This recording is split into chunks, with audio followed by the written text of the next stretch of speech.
आप सभी को जय मसीह की। प्रभु आप सभी को बहुत आशीष दे। तो आज से हम नीति वचन के अध्यायों को पढ़ने की पूरी कोशिश करनी है आज से हमें, जिससे कि हम बुद्धि में, ज्ञान में, समझ में, परमेश्वर की भरपूरी में, परमेश्वर के डर में और परमेश्वर की इच्छा में हम परिपूर्ण होते जाएं।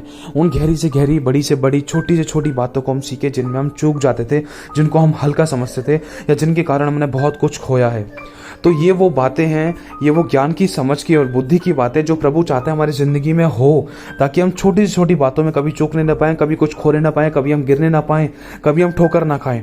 क्योंकि ये बातें हम सभी की ज़िंदगी में होना बहुत ज़रूरी है। हम चाहें तो नीति वचन के अध्याय हम डेट के अनुसार भी पढ़ सकते हैं, तारीख के अनुसार पढ़ सकते हैं, जैसे जो तारीख है उसके हिसाब से हम वो अध्याय पढ़ सकते हैं।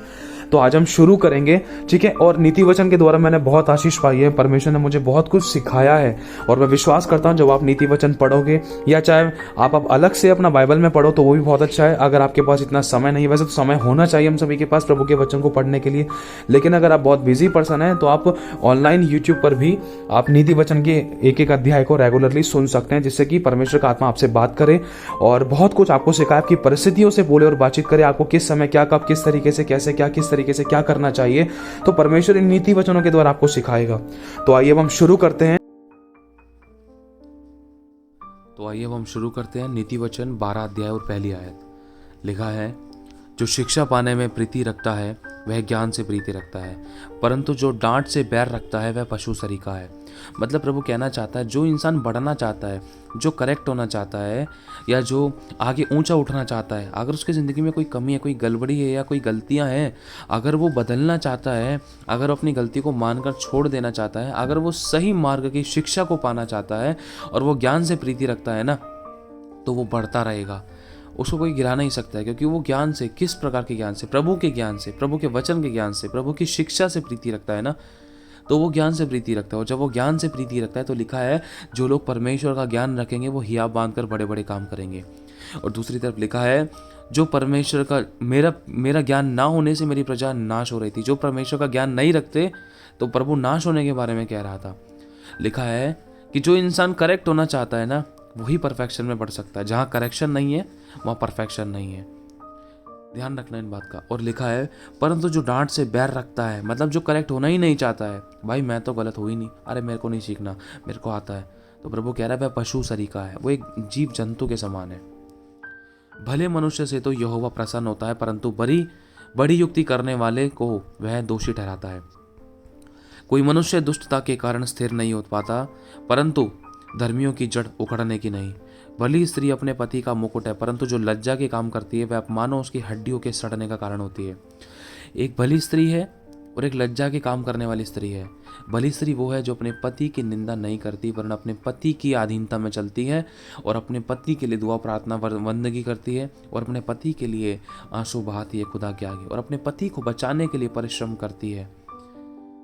और लज्जा के कारण बनने वाली स्त्री वो है जो अपने पति की बेइज्जती करती है, क्योंकि पत्नी का सरपति है। अपनी भी बेइज्जती करना, अपने पति की भी बेइज्जती करना, उसकी चुगली करना, उसकी कमियां निकालना, उसकी बुराइयां खोजना, उसके बारे में, उसकी बुराइयों को लेकर ढोल बजा देना, या उसके विषय में गलत कल्पना करना, या गलत विचार करना, या गलत अंगीकार करना। लिखा है, परंतु जो लज्जा के काम करती है वह मानो उसकी हड्डियों के सड़ने का कारण होती है।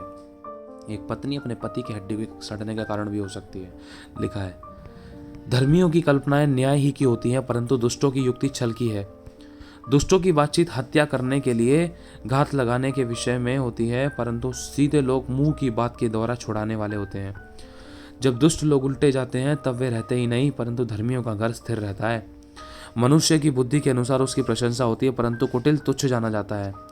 जो रोटी की आस लगाए रहता है और बड़ाई मारता है, उससे दास रखने वाला तुच्छ मनुष्य भी उत्तम है। धर्मी अपने पशु के भी प्राणों की शुद्धि रखता है, परंतु दुष्टों की दया भी निर्दयता है। जो अपनी भूमि को जोतता है वह पेट भर खाता है, परंतु जो निकम्मों की संगति करता है वह निर्बुद्धि ठहरता है। दुष्ट जन बुरे लोगों के जाल की अभिलाषा करते हैं, परंतु धर्मियों की जड़ हरी भरी रहती है। बुरा मनुष्य अपने दुर्वचनों के कारण फंदे में फंसता है, परंतु धर्मी संकट से निकास पाता है। सज्जन अपने वचनों के फल के द्वारा भलाई से तृप्त होता है, और जैसी जिसकी करनी वैसी उसकी भरनी होती है। मूढ़ को अपनी ही चाल सीधी जान पड़ती है, परंतु जो सम्मति मानता है वह बुद्धिमान है। मूढ़ की रीस उसी दिन प्रकट हो जाती है, परंतु चतुर अपमान को छिपा रखता है। जो सच बोलता है वह धर्म को प्रकट करता है। धर्म मतलब पवित्रता, सच्चाई, भलाई के काम, एक सच्चे परमेश्वर के सच्चे गुणों के काम।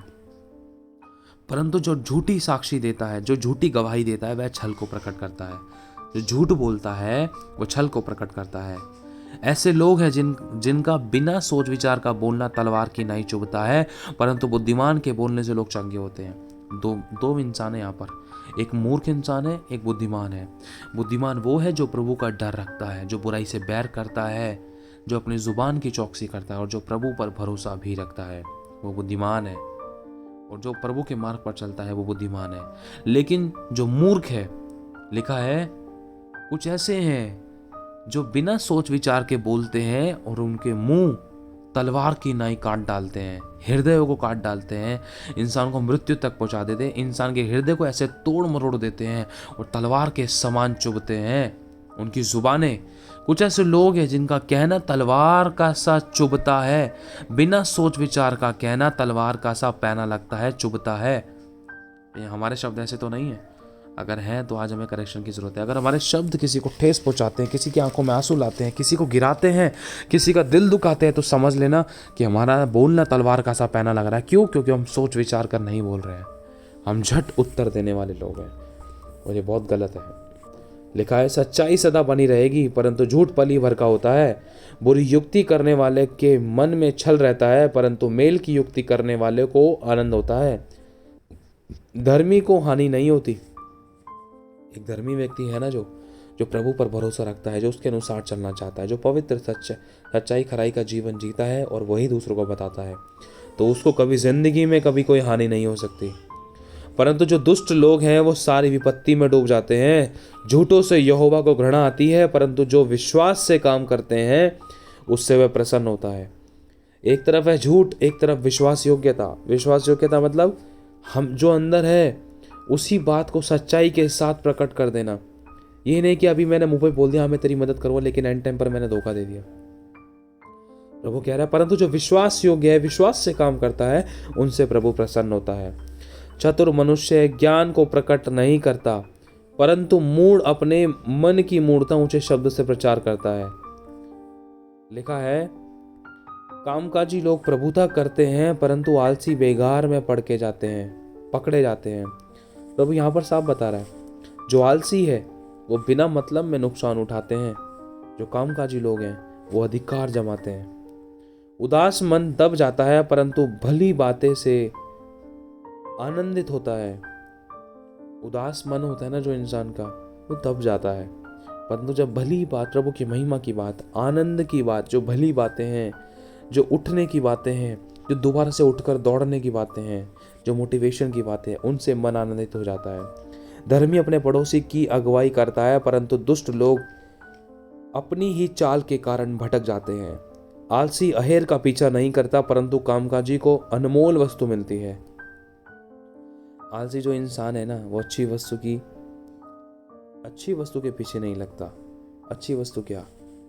परमेश्वर की महिमा के काम और अपनी जिम्मेदारियां जब वो नहीं निभाता ना, तो गिर जाता है और उसको कुछ नहीं मिलता।